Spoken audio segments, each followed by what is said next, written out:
안녕하세요, 여러분. 혹시 이런 경험 있으세요? 아침에 일어났는데 뭔가 몸이 무겁고 거울을 보니까 얼굴이 푸석푸석하고 화장실을 가도 시원하지가 않고 그렇게 하루를 시작하면 오전 내내 컨디션이 안 좋잖아요. 저도 얼마 전까지 그랬어요. 아침마다 배가 더부룩하고 가스가 차고 화장실에 오래 앉아 있어도 시원하게 나오지 않고 그러면서 감기는 자주 걸리고 피부 트러블도 계속 생기고 피로는 항상 따라다니더라고요. 병원에 가면 의사 선생님이 뭐라고 하시는지 아세요? 스트레스 때문이에요. 과로하셨나 봐요. 좀 쉬세요. 맞는 말이긴 한데 뭔가 근본적인 해결책은 아닌 것 같더라고요. 그래서 이것저것 공부하다가 알게 된 게 바로 장건. 여러분, 우리가 흔히 배가 아프다, 소화가 안 된다, 이런 말을 하잖아요. 그런데 장이 우리 몸에서 하는 역할이 단순히 음식을 소화시키는 것만이 아니라는 거 알고 계셨나요? 놀라운 사실 하나 말씀드릴게요. 우리 몸의 면역세포 중 70%가 장에 모여 있어요. 70%요. 이게 무슨 의미냐면 감기에 자주 걸리는 것도, 알레르기가 생기는 것도, 피부가 안 좋아지는 것도, 심지어 우울감이 드는 것까지도 장 건강과 연결되어 있다는 거예요. 제가 이걸 알고 나서 정말 충격을 받았어요. 내가 그동안 비타민도 먹고, 운동도 하고, 잠도 충분히 자려고 노력했는데, 왜 계속 피곤하고 아팠을까? 답은 장이었던 거예요. 그래서 오늘은 여러분께 장 건강이 왜 이렇게 중요한지, 그리고 장을 건강하게 만들어서 면역력을 높이는 방법에 대해서 자세히 이야기해 볼까 해요. 제가 직접 실천해보고 효과를 본 방법들이니까 끝까지 들어주시면 정말 도움이 되실 거예요. 자, 먼저 장이 정확히 우리 몸에서 어떤 역할을 하는지부터 알아볼게요. 장은 그냥 음식물이 지나가는 긴 파이프가 아니에요. 우리 몸에서 가장 큰 면역기관이고 제2의 뇌라고 불릴 만큼 중요한 곳이에요. 장 속에는 약 100조 개의 미생물이 살고 있어요. 100조요. 이게 얼마나 많은 숫자냐면 우리 몸을 구성하는 세포 수보다 많은 숫자예요. 그러니까 우리 몸은 사실 인간 세포보다 미생물 세포가 더 많은 거죠. 신기하지 않나요? 이 100조 개의 미생물들은 크게 세 가지 종류로 나눌 수 있어요. 유익균, 유해균, 그리고 중간균. 유익균은 우리 몸에 좋은 일을 하는 착한 균이고, 유해균은 독소를 만들어내고 염증을 일으키는 나쁜 균이에요. 중간균은 상황에 따라서 유익균 편도 되고, 유해균 편도 되는 애매한 친구들이고요. 건강한 사람의 장은 이 균형이 잘 맞춰져 있어요. 유익균이 85%, 유해균이 15% 정도로 유지되는 게 이상적이라고 해요. 그런데 문제는 현대인의 생활 습관이 이 균형을 자꾸 깨뜨린다는 거예요. 제가 왜 아팠는지 이제 이해가 되더라고요. 아침은 거르고, 점심은 빠르게 배달 음식으로 때우고, 저녁은 야식으로 치킨이나 피자를 먹고, 그러면서 커피는 하루에 3잔씩 마시고, 스트레스는 쌓이고, 잠은 부족하고, 제 장 속 유익균들이 얼마나 힘들었을까요? 그럼 장 건강이 나빠지면 우리 몸에 어떤 일이 일어날까요? 첫 번째로 면역력이 떨어져요. 아까 말씀드렸듯이 면역세포의 70%가 장에 있으니까 장이 망가지면 면역력이 약해지는 건 당연한 거죠. 그래서 감기에 자주 걸리고 독감 시즌만 되면 꼭 아프게 되는 거예요. 두 번째로 영양소 흡수가 제대로 안 돼요. 아무리 좋은 음식을 먹어도 장이 건강하지 않으면 그 영양소를 제대로 흡수할 수가 없어요. 그래서 비타민을 먹어도 효과가 없고 영양제를 챙겨 먹어도 여전히 피곤한 거예요. 세 번째로 만성 염증이 생겨요.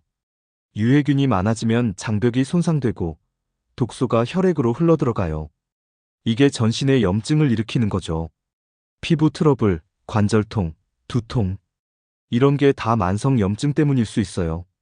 네 번째로 정신 건강에도 영향을 줘요. 장과 뇌는 미주신경으로 연결되어 있어서 서로 계속 정보를 주고받아요. 그래서 장이 안 좋으면 우울감, 불안감, 짜증이 늘어날 수 있어요. 실제로 세로토닌이라는 행복 호르몬의 90%가 장에서 만들어진다고 해요. 장이 건강해야 마음도 건강한 거죠. 저도 장 건강을 챙기기 시작하면서 가장 놀랐던 게 이거였어요. 소화가 잘 되는 건 물론이고 아침에 일어났을 때 개운하고 피부가 좋아지고 무엇보다 기분이 좋아지더라고요. 아, 이게 건강한 느낌이구나 싶었어요. 그럼 이제 본격적으로 장 건강을 회복하고 유익균을 늘리는 방법에 대해 말씀드릴게요. 제가 직접 실천해 본 방법들이고 어렵지 않으니까 하나씩 따라해 보시면 좋을 것 같아요. 첫 번째 방법은 발효식품을 매일 챙겨 먹는 거예요. 김치, 된장, 청국장, 요거트, 케피어, 콤부차. 이런 발효식품에는 살아있는 유산균이 가득 들어 있어요. 우리 조상들이 왜 김치를 매일 먹었는지 이제 알겠더라고요. 그게 다 이유가 있었던 거예요. 저는 아침마다 플레인 요거트 한 컵을 먹어요. 여기에 블루베리나 바나나를 조금 넣고 꿀을 살짝 뿌려서 먹는데 정말 맛있어요. 그리고 점심이나 저녁에는 꼭 김치를 곁들여서 먹고요. 김치찌개, 김치볶음밥도 좋지만 가능하면 익은 김치를 그냥 먹는 게 유산균을 더 많이 섭취할 수 있는 방법이에요. 된장국도 자주 먹으려고 해요. 된장은 발효기간이 길수록 유익균이 많아진다고 하더라고요. 그래서 시중에 파는 된장보다는 재래식으로 오래 발효시킨 된장이 더 좋아요. 물론 가격은 좀 비싸지만 건강을 생각하면 투자할 만한 가치가 있는 것 같아요. 여기서 중요한 팁 하나 드릴게요. 발효식품을 먹을 때는 열을 가하지 않는 게 좋아요. 유산균은 열에 약하거든요. 그래서 된장국을 끓일 때는 불을 끄고 나서 된장을 푸는 게 좋고, 김치도 가능하면 날 것으로 먹는 게 유산균 섭취에는 더 효과적이에요. 두 번째 방법은 프리바이오틱스를 충분히 섭취하는 거예요. 프로바이오틱스는 많이 들어보셨을 텐데, 프리바이오틱스는 좀 생소하시죠? 간단하게 설명하면 프로바이오틱스는 유익균 그 자체고, 프리바이오틱스는 유익균의 먹이에요. 아무리 좋은 유익균을 장에 넣어도 그들이 먹을 게 없으면 살아남을 수가 없어요. 그래서 프리바이오틱스가 중요한 거예요. 프리바이오틱스는 주로 식이섬유와 올리고당 형태로 존재해요. 어떤 음식에 많이 들어있냐면요. 양파, 마늘, 파, 우엉, 바나나, 귀리, 보리, 아스파라거스, 돼지감자 같은 것들이에요. 저는 특히 양파를 많이 먹으려고 노력해요. 양파를 생으로 먹기는 좀 그러니까 샐러드에 넣어서 먹거나 살짝 볶아서 먹어요. 바나나는 아침에 요거트랑 같이 먹으면 프로바이오틱스와 프리바이오틱스를 동시에 섭취할 수 있어서 정말 좋아요. 그리고 귀리는 오트밀로 만들어서 아침 식사 대용으로 먹으면 좋더라고요. 세 번째 방법은 식이섬유를 충분히 섭취하는 거예요. 식이섬유는 프리바이오틱스의 일종이기도 하지만 그 자체로도 장 건강에 엄청 중요해요. 식이섬유는 장의 연동운동을 도와주고 변비를 예방하고 유해물질을 흡착해서 배출시켜주는 역할을 해요. 현대인들은 대부분 식이섬유가 부족해요. 하루 권장량이 25에서 30g 정도인데 대부분의 사람들이 절반도 못 먹는다고 해요. 저도 마찬가지였어요. 흰쌀밥에 고기 위주로 먹고 채소는 잘 안 먹었거든요.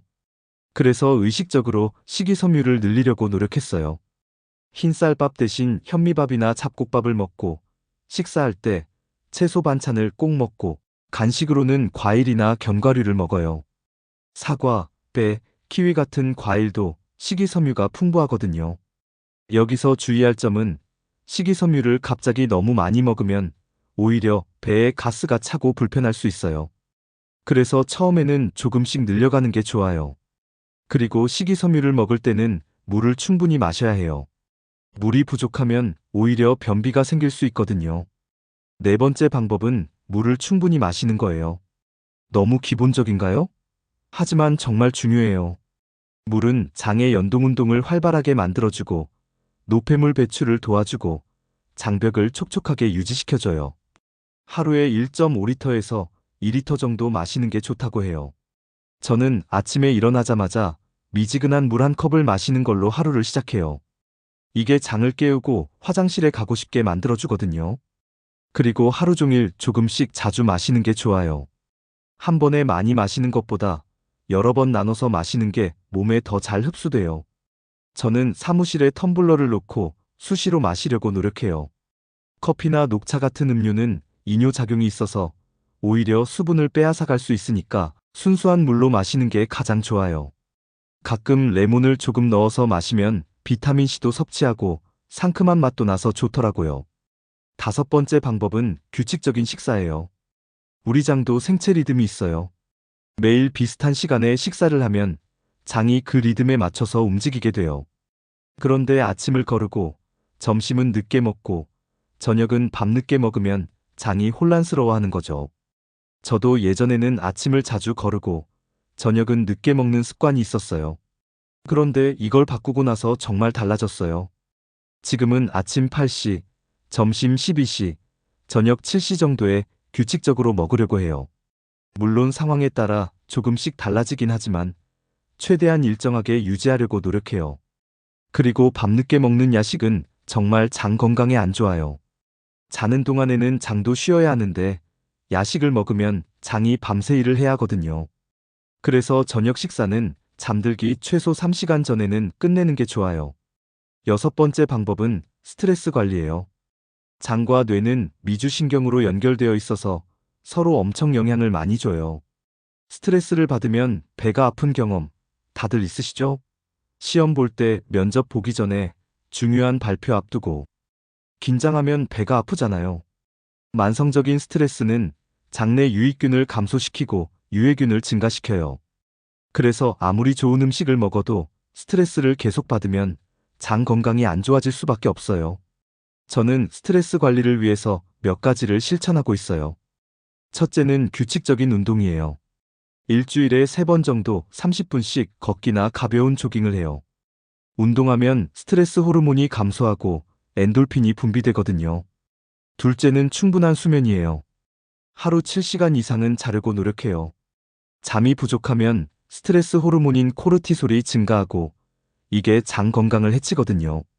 셋째는 나만의 이완 방법을 찾는 거예요. 저는 자기 전에 10분 정도 명상을 하거나 좋아하는 음악을 들으면서 스트레칭을 해요. 이렇게 하루를 마무리하면 숙면에도 도움이 되고 장도 편안해지더라고요. 일곱 번째 방법은 항생제를 신중하게 사용하는 거예요. 항생제는 세균 감염을 치료하는 데는 효과적이지만 나쁜 균만 죽이는 게 아니라 좋은 균까지 다 죽여버려요. 그래서 항생제를 먹고 나면 배탈이 나거나 설사를 하는 경험 많이 하셨을 거예요. 물론 필요할 때는 항생제를 먹어야죠. 하지만 감기처럼 바이러스성 질환에는 항생제가 효과가 없어요. 그런데도 습관적으로 항생제를 찾는 경우가 많더라고요. 저도 예전에는 목이 조금만 아파도 약국에 가서 항생제를 달라고 했었거든요. 이제는 정말 필요한 경우에만 의사 선생님의 처방에 따라서 먹어요. 그리고 항생제를 먹게 되면 프로바이오틱스를 함께 복용해서 장내 유익균을 보충하려고 해요. 항생제와 프로바이오틱스는 2시간에서 3시간 간격을 두고 먹는 게 좋아요. 여덟 번째 방법은 프로바이오틱스 영양제를 먹는 거예요. 발효식품만으로는 충분한 유익균을 섭취하기 어려울 수 있어요. 특히 항생제를 먹었거나 장 건강이 많이 안 좋은 상태라면 영양제의 도움을 받는 것도 좋은 방법이에요. 프로바이오틱스 영양제를 고를 때는 몇 가지 체크할 게 있어요. 첫째, 균수는 100억에서 500억 CFU 정도가 적당해요. 너무 적으면 효과가 없고 너무 많다고 해서 좋은 건 또 아니에요. 둘째, 여러 종류의 균주가 들어있는 게 좋아요. 락토바실러스, 비피도박테리움 같은 다양한 종류의 유익균이 함께 들어있으면 더 효과적이에요. 셋째, 장까지 살아서 도달하는 기술이 있는지 확인하세요. 유익균은 위산에 약해서 위를 통과하면서 대부분 죽어버릴 수 있어요. 그래서 장용성 코팅이 되어 있거나 캡슐 형태로 되어 있는 제품이 좋아요. 넷째, 가능하면 냉장 보관 제품이 더 안전해요. 유익균은 살아있는 미생물이기 때문에 온도에 민감하거든요. 물론 요즘은 실온 보관 제품도 기술이 좋아져서 괜찮긴 하지만 냉장 제품이 좀 더 확실해요. 그리고 중요한 건 프로바이오틱스는 최소 4주 이상 꾸준히 먹어야 효과를 볼 수 있다는 거예요. 며칠 먹고 효과가 없다고 포기하면 안 돼요. 저는 3개월 정도 꾸준히 먹었는데 2주 정도 지나니까 확실히 소화가 잘 되고 배변 활동이 규칙적으로 바뀌더라고요. 마지막으로 중요한 건 장 건강을 해치는 습관을 줄이는 거예요. 아무리 좋은 음식을 먹고 영양제를 먹어도 나쁜 습관을 계속하면 소용이 없거든요. 첫째, 가공식품과 인스턴트 식품을 줄이세요. 이런 음식들에는 방부제, 인공감미료, 트랜스지방 같은 게 많이 들어있어요. 이런 성분들이 장내 유익균을 죽이고 유해균을 늘려요. 둘째, 과도한 음주를 피하세요. 술은 장벽을 손상시키고 염증을 일으켜요. 특히 과음은 정말 안 좋아요. 저도 회식이나 모임이 있으면 술을 마시긴 하는데 가능하면 적당량만 마시고 술을 마신 다음 날에는 물을 많이 마시고 발효식품을 챙겨 먹으려고 해요. 셋째, 흡연을 하신다면 꼭 끊으세요. 담배는 장내 미생물 균형을 완전히 망가뜨려요. 흡연자는 비흡연자에 비해서 유해균이 훨씬 많다는 연구 결과도 있어요. 넷째, 과식을 피하세요. 한 번에 너무 많이 먹으면 장에 부담이 가요. 적당량을 천천히 꼭꼭 씹어서 먹는 게 좋아요. 저는 요즘 배부를 때까지 먹지 않고 80% 정도 차면 수저를 내려놓으려고 노력해요. 여러분, 제가 오늘 말씀드린 것들을 다 한꺼번에 실천하려고 하면 부담스러울 수 있어요. 저도 처음에는 그랬거든요. 그래서 제안하고 싶은 건 하나씩 천천히 습관을 만들어가는 거예요. 이번 주에는 아침에 요거트 먹는 것부터 시작해보세요. 다음 주에는 물 마시는 양을 늘려보고요. 그 다음 주에는 규칙적인 식사 시간을 지켜보고 이렇게 하나씩 추가하다 보면 어느새 장 건강을 위한 생활 습관이 자리 잡게 될 거예요. 저는 이렇게 3개월 정도 실천하고 나서 정말 많은 변화를 느꼈어요. 아침에 일어나면 개운하고 화장실에 가는 게 규칙적으로 바뀌었고 피부가 맑아졌고 피로감이 줄었어요. 무엇보다 감기에 안 걸리더라고요. 작년 겨울에는 2~3번 감기에 걸렸는데 올해는 한 번도 안 걸렸어요. 그리고 놀라웠던 건 기분의 변화예요. 아까 말씀드렸듯이 세로토닌의 90%가 장에서 만들어지잖아요. 장이 건강해지니까 전반적으로 기분이 좋아지고 스트레스도 덜 받게 되더라고요. 아, 이게 건강하다는 느낌이구나 싶었어요. 여러분도 지금부터 시작해보세요. 장 건강은 하루아침에 좋아지는 게 아니에요. 꾸준함이 정말 중요해요. 하지만 한번 좋아지기 시작하면 몸 전체가 달라지는 걸 느끼실 거예요. 우리 몸은 우리가 먹는 음식으로 만들어져요. 그리고 그 음식을 소화하고 흡수하는 건 바로 장이에요. 장이 건강해야 우리 몸이 건강한 거죠. 면역력의 70%가 장에 있다는 사실 꼭 기억하세요. 오늘 제가 말씀드린 방법들 중에서 하나라도 실천해 보시고 여러분의 건강이 좋아지는 걸 경험해 보시면 좋겠어요. 건강은 돈으로 살 수 없지만 지금부터 관리하면 지킬 수 있어요. 제가 마지막으로 드리고 싶은 말씀은 너무 완벽하게 하려고 하지 마세요. 가끔은 치킨도 먹고 싶고 피자도 먹고 싶고 야식도 먹고 싶잖아요. 그럴 땐 먹어도 돼요. 중요한 건 전체적인 습관이에요. 일주일에 5번 건강하게 먹고 이틀은 조금 자유롭게 먹어도 괜찮아요. 완벽주의로 스트레스 받는 것보다 적당히 즐기면서 꾸준히 하는 게 훨씬 좋아요. 스트레스 자체가 장 건강에 안 좋으니까요. 저도 가끔은 친구들이랑 만나서 맥주도 마시고 치킨도 먹어요. 그러고 나서 다음날 다시 건강한 습관으로 돌아오면 돼요. 이렇게 유연하게 접근하는 게 오래 지속할 수 있는 비결이에요. 그리고 여러분의 몸 상태를 잘 관찰하세요. 어떤 음식을 먹었을 때 배가 편한지, 어떤 음식을 먹었을 때 불편한지, 언제 화장실에 가는 게 편한지. 이런 걸 관찰하다 보면 내 몸에 맞는 방법을 찾을 수 있어요. 사람마다 장내 미생물 구성이 다르고 체질도 다르거든요. 누구한테는 좋은 음식이 나한테는 안 맞을 수도 있어요. 그래서 내 몸의 신호를 잘 듣는 게 중요해요. 예를 들어서 저는 우유를 마시면 배가 불편해요. 유당불내증이 있는 것 같더라고요. 그래서 우유 대신 락토프리 우유나 두유를 마셔요. 이렇게 내 몸에 맞는 대안을 찾는 것도 중요해요. 여러분, 장 건강은 단순히 배가 편한 것만을 의미하지 않아요. 면역력, 피부 건강, 정신 건강, 에너지 수준, 전부 다 연결되어 있어요. 장이 건강하면 삶의 질이 정말 달라져요. 아침에 일어났을 때 개운하고, 하루 종일 에너지가 넘치고, 밤에는 푹 잘 수 있고, 피부는 맑고, 기분은 좋고. 이게 바로 건강한 사람의 모습이에요. 그리고 이 모든 게 장 건강에서 시작돼요. 제가 오늘 말씀드린 8가지 방법, 다시 한번 정리해 드릴게요. 첫째, 발효식품을 매일 챙겨 먹기. 김치, 된장, 요거트를 일상에 포함시키세요. 둘째, 프리바이오틱스 섭취하기. 양파, 마늘, 바나나로 유익균의 먹이를 제공하세요. 셋째, 식이섬유 충분히 먹기. 현미, 채소, 과일로 장을 건강하게 만드세요. 넷째, 물 충분히 마시기. 하루 1.5리터, 조금씩 자주 마시세요. 다섯째, 규칙적인 식사 시간 지키기. 장도 생체 리듬이 있어요. 여섯째, 스트레스 관리하기. 운동, 수면, 명상으로 마음을 편하게 하세요. 일곱째, 항생제 신중하게 사용하기. 정말 필요할 때만 의사 처방에 따라서요. 여덟째, 프로바이오틱스 영양제 고려하기. 필요하다면 좋은 제품을 선택해서 꾸준히 드세요. 이 8가지만 실천해도 여러분의 장 건강은 분명히 좋아질 거예요. 그리고 장 건강이 좋아지면 몸 전체가 건강해지는 걸 느끼실 거예요. 저는 3개월 전에 제 모습을 떠올리면 정말 안쓰러워요. 왜 진작 이걸 몰랐을까? 왜 더 일찍 시작하지 않았을까 후회되거든요. 그래서 여러분은 저처럼 시간을 낭비하지 않으셨으면 좋겠어요. 오늘부터, 아니 이 영상을 보고 난 직후부터 바로 시작하세요. 너무 거창하게 생각하지 마시고 오늘 저녁 식사에 김치 한 접시 더 먹는 것부터 시작해보세요. 내일 아침에는 요거트 한 컵 먹어보시고요. 그렇게 하나씩 추가하다 보면 어느새 건강한 습관이 만들어질 거예요. 그리고 한 가지 더 말씀드리고 싶은 건 주변 사람들과 함께하면 더 좋아요.